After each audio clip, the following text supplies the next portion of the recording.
My name is Dr. Shahid Aslam Mirza, and I'm speaking to you from the platform of Research to Leadership.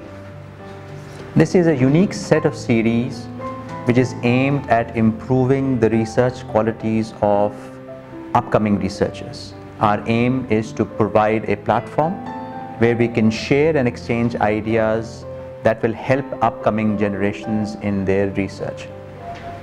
The snippet that I'm going to present today is about a particular issue that people or researchers might be confronted with.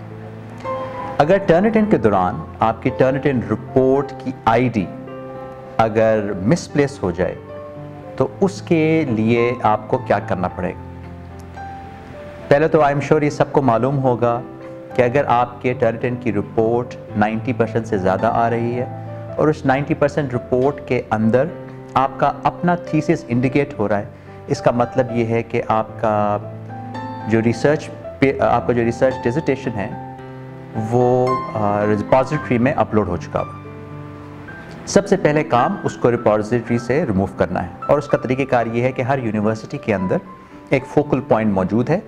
उस focal point को आपके supervisor approach करेंगे, वो एक relevant ID के तहत उस ID के साथ जो टर्निटिन का हेडक्वार्टर्स है उनको ईमेल करेंगे और वो वहाँ से रिमूव हो जाएगी। बट इन केस आपके पास वो आईडी नहीं है, वो आईडी मिसप्लेस हो गई है, तो टर्निटिन आपकी नहीं मदद कर सकेगा। इसके लिए आपको एक यूनिक फीचर है जो कि टर्निटिन के दौरान ही उसकी समझबूझ से आपको इस मसले का हल मिल जाएगा। जब आप टर्निटिन के अकाउंट को खोलते हैं और अपनी प्लेजरिज्म काउंट को चेक करते हैं तो राइट साइड कॉलम पे वो आपको इंडिविजुअल परसेंटेजेस देता है।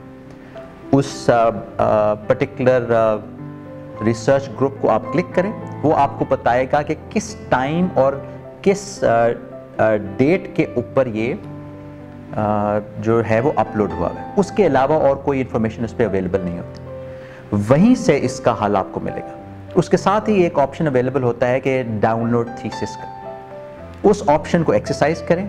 जैसे आप थीसिस को डाउनलोड करेंगे तो अमूमन जैसे ही डाउनलोड किया जाता है तो निगाहें आपकी नीचे चली जाती हैं डाउनलोड के काउंट को देखने के लिए। पर इस सिलसिले में आप निगाहों को ऊपर करें और जो यूआरएल है उसको आइडेंटिफाई करें और यूआरएल के अंदर वो यूनिक आईडी जो कि आपके रिसर्च पेपर की है या आपकी रिसर्च डिसर्टेशन की है, वो आईडी आपको वहाँ से अवेलेबल हो जाएगी। वो आईडी वहाँ से पिक करें, अपने सुपरवाइजर के साथ शेयर करें और उसको टर्निटिन हेडक्वार्टर से रिमूव कराएं। मैं आपसे ये बात इसलिए कर रहा हूँ कि ये मेरे साथ हो चुका हुआ है और एक 4 महीने की जिद्दोजहद के बाद मुझे किसी फ़र्द से ये चीज़ पता लगी और मुझे इस चीज़ का बहुत फ़ायदा हुआ।